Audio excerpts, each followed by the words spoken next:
Well, we can ask ourselves what the purpose of an educational system is. And of course, there are sharp differences on this matter. There's the traditional an interpretation that comes from the Enlightenment, which holds that the highest goal in life is to inquire and create, to search the riches of the past, try to internalize the parts of them that are significant to you, carry that quest for understanding further in your own way. Purpose of education, from that point of view, is just to help people determine how to learn on their own. It's you, the learner, who is going to achieve in the course of education, and it's really up to you what you'll master, where you'll go, how you'll use it, how you'll go on to produce something new and exciting for yourself, maybe for others. That's one concept of education. The other concept is essentially indoctrination. People have the idea that from childhood, young people have to be placed into a framework in which they'll follow orders, accept existing frameworks, not challenge, and so on. And this is often quite explicit. So, for example, after the activism of the 1960s, there was great concern across much of the educated spectrum that young people were just getting too free and independent, that the country was becoming too democratic, and so on. And in fact, there's an important study on what's called the crisis of democracy, too much democracy, arguing that claiming that there are certain institutions responsible for the indoctrination of the young. It's their phrase, and they're not doing their job properly. That's schools, universities, churches. We have to change them so that they carry out the job of indoctrination and control more effectively. That's actually coming from the liberal internationalist end of the spectrum of educated opinion. And in fact, since that time, there have been many measures taken to try to turn the educational system towards more control, more indoctrination, more vocational training, imposing a debt which traps students, young people, into a life of conformity and so on. That's the exact opposite of the what I refer to as the traditionally comes out of the Enlightenment. And there's a constant struggle between those. In the colleges, in the schools, do you train for passing tests, or do you train for creative inquiry, pursuing interests that are aroused by material that's presented and that you want to pursue either on your own or in cooperation with others? And this goes all the way through up to graduate school and research. Just two different ways of looking at the world. When you get to say a research institution like the one we're now in, at the graduate level, it essentially follows the Enlightenment tradition. In fact, science couldn't progress unless it was based on inculcation of the urge to challenge, to question doctrine, question authority, search for alternatives, use your imagination, act freely under your own impulses. Cooperative work with others is constant, as you can see just by walking down the halls. That's, in my view, what an educational system should be like down to kindergarten. But there's certainly are powerful structures in the society which would prefer people to be indoctrinated, conform, not ask too many questions, be obedient, fulfill the roles that are assigned to you, and don't try to shake systems of power and authority. Those are choices we have to make, either as people, wherever we stand in the educational system, as students, as teachers, as people on the outside trying to help shape it in the directions in which we think it ought to go.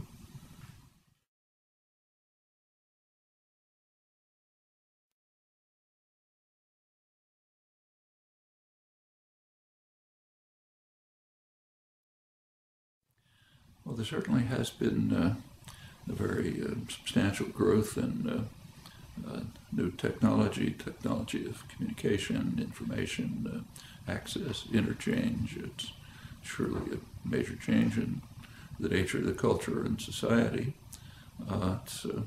We should bear in mind that the technological changes that are taking place now, while they're significant,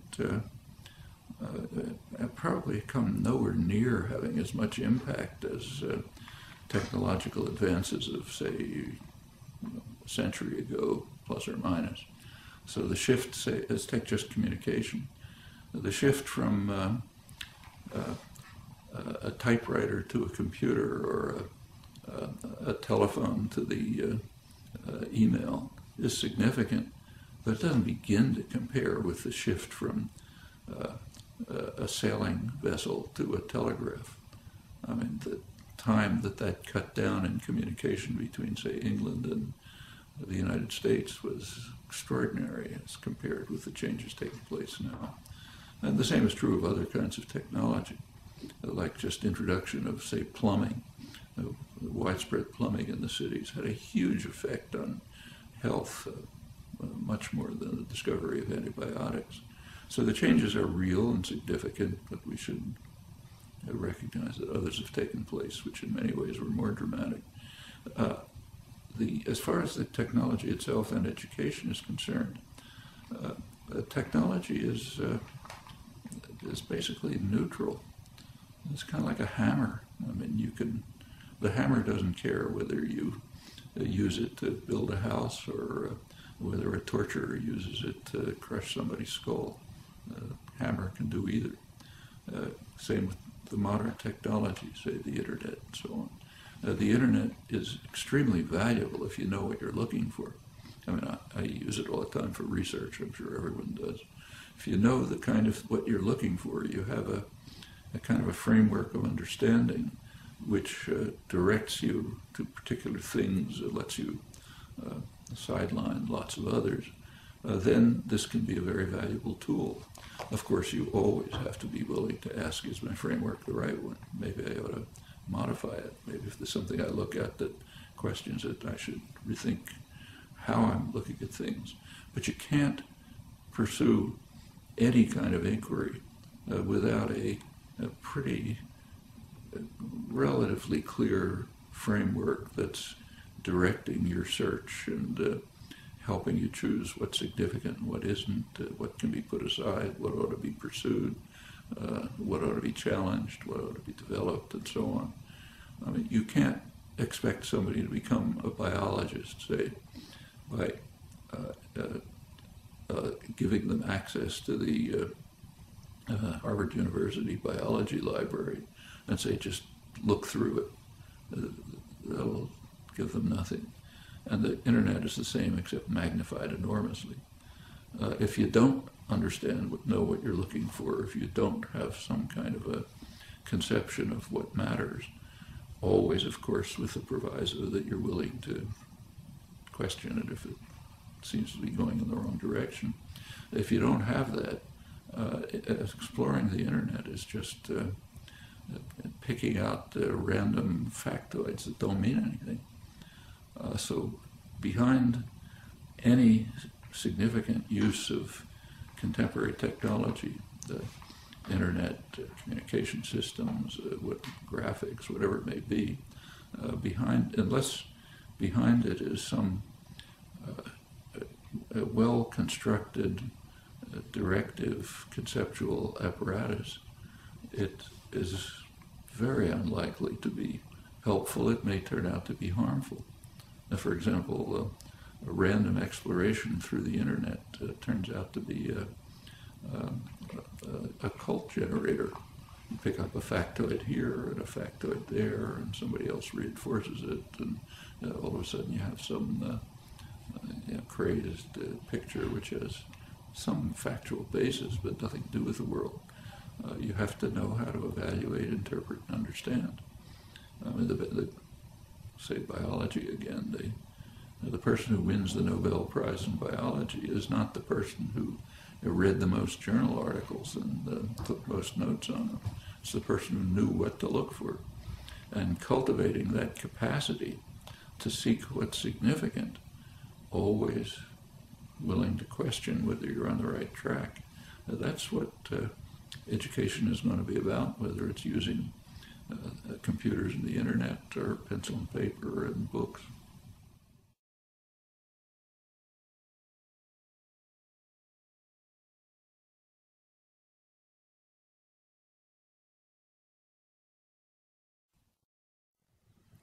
Well, education is discussed in terms of whether it's a worthwhile investment. Does it create human capital that can be used for economic growth and so on? That's a very strange, it's a kind of a very distorting way to even pose the question, I think. Do we want to have a society of free, creative, independent individuals able to appreciate and gain from the cultural achievements of the past and to add to them? Do we want that? Or do we want people who can increase GDP? They're not necessarily the same, they're not the same thing. And an education of the kind that, say, Bertrand Russell, John Dewey, and others talked about, that's a value in itself. Whatever impact it has in the society, it's a value because it helps create better human beings. After all, that's what an educational system should be for. On the other hand, if you want to look at it in terms of costs and benefits, take the new technology that we were just talking about. Where'd that come from?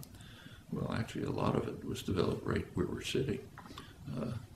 Down below where we now are was a major laboratory back in the 1950s, where I was employed, in fact, which was had lots of scientists, engineers, people of all kinds of interests, philosophers, others, who were working on developing the basic character of and even the basic tools of the technology that is now common.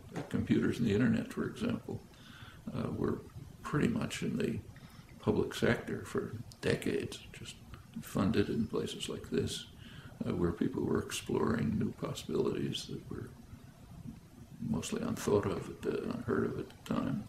Some of them worked, some didn't. The ones that worked were finally converted into tools that people can use. That's the way scientific progress takes place. It's the way cultural progress takes place generally. Classical artists, for example, came out of a tradition of craftsmanship that was developed over long periods with master artisans, with others, and sometimes you can rise on their shoulders and create new marvelous things. But it doesn't come from nowhere if there isn't a lively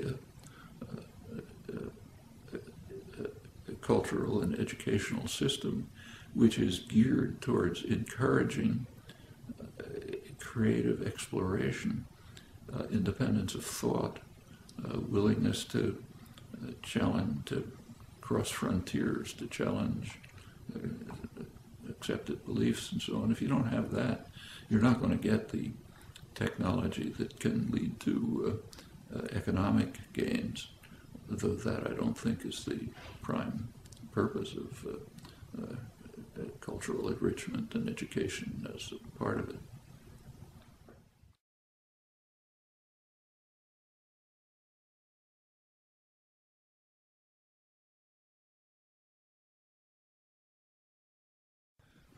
There is, in the recent period particularly, an increasing shaping of education from the early ages towards passing examinations.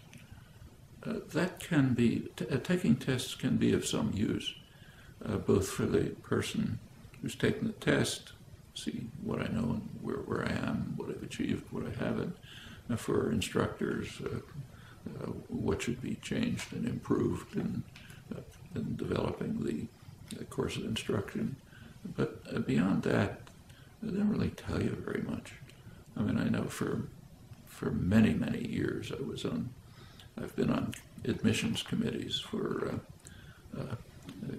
entry to an advanced graduate program, maybe one of the most advanced anywhere. And we, of course, pay some attention to test results, but really not too much. I mean, a person can do magnificently on every test and understand very little.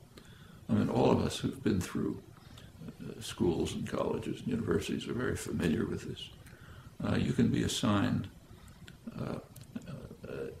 you can be in some, say, course that you have no interest in, and there's demand that you pass a test, and you can study hard for the test, and you can ace it, to use the idiom, you do fine.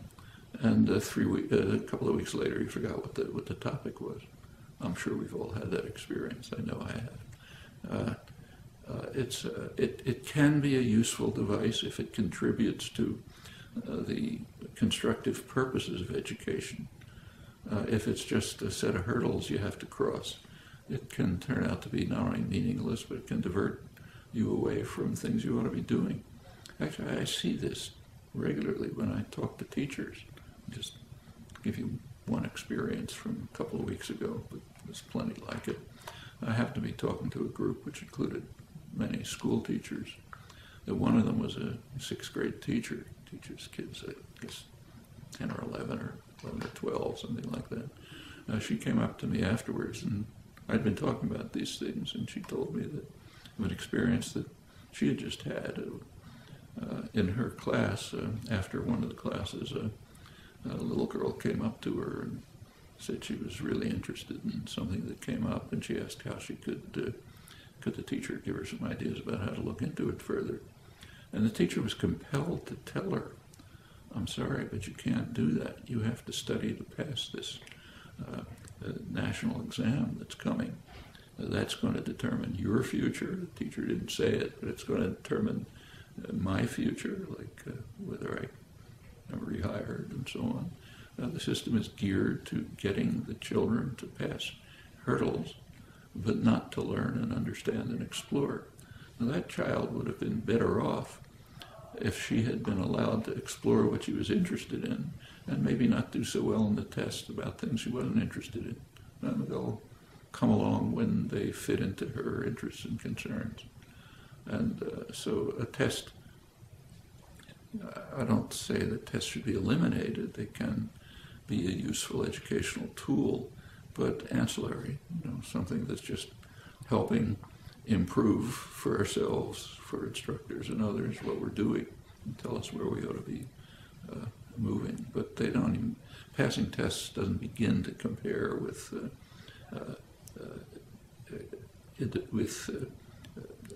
searching and inquiring and into pursuing topics that engage us and excite us. That's far more significant than passing tests. And in fact, if